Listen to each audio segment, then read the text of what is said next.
look at one sample hypothesis testing done in Statcrunch. So I will share my screen and we'll talk through a couple of examples.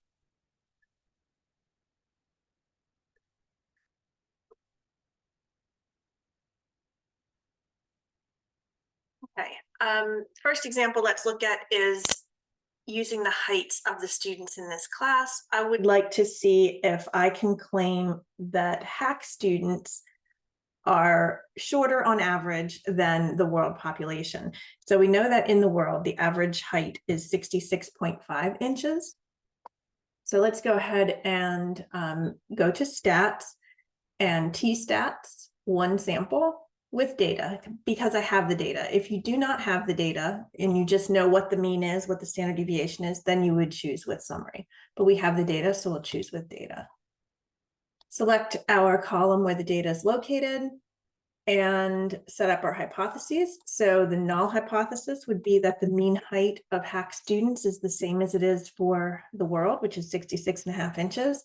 And I'd like to see if I can show that the HAC students are shorter, basically, on average. So we'll go ahead and compute. And we find that the sample mean from our sample is 65.54 inches. So definitely we can say our sample is below the world average of 66.5 inches. What the hypothesis testing does for us is allows us to check to see, is that enough evidence to say that based on that sample, all HAC students have an average height that is shorter than the world average. And the hypothesis test allows us to check for that. So we notice the t-test statistic is negative 1.9868. That tells us how many standard deviations below the hypothesized mean of 66.5 our sample falls. And then the p-value turns out to be 0.0251.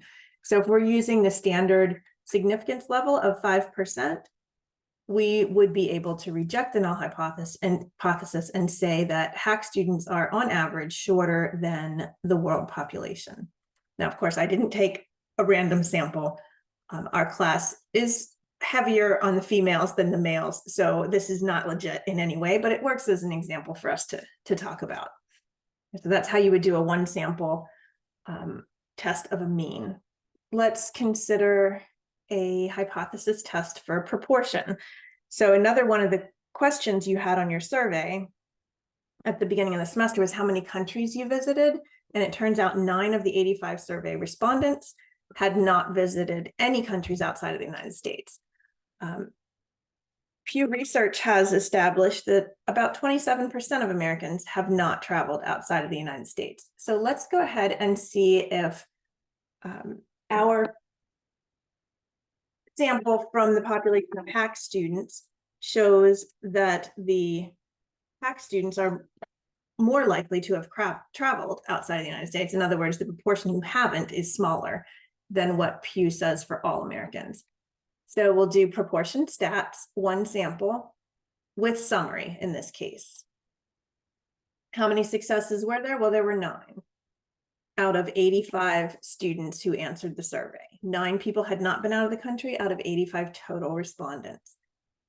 We're going to hypothesize that with our null that it's the same as what Pew says it is, which is 27%, and try to show that it's smaller. In other words, fewer of our HAC students have not traveled outside of the United States than the US population as a whole.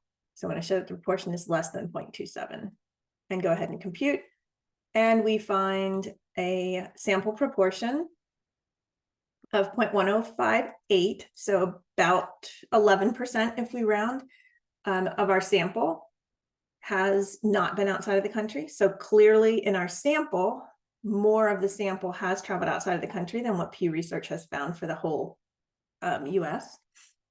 Is that enough evidence to say that for all HAC students, for the whole population of HAC students, we can claim that fewer have not traveled outside of the United States than 27%?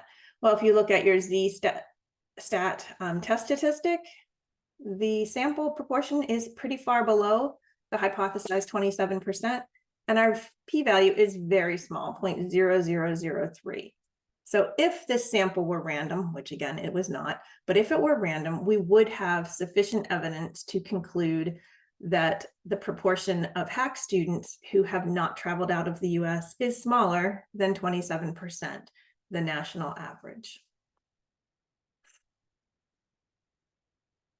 Okay, so there we see how to use Statcrunch to do those two types of hypothesis tests involving a single mean or a single proportion.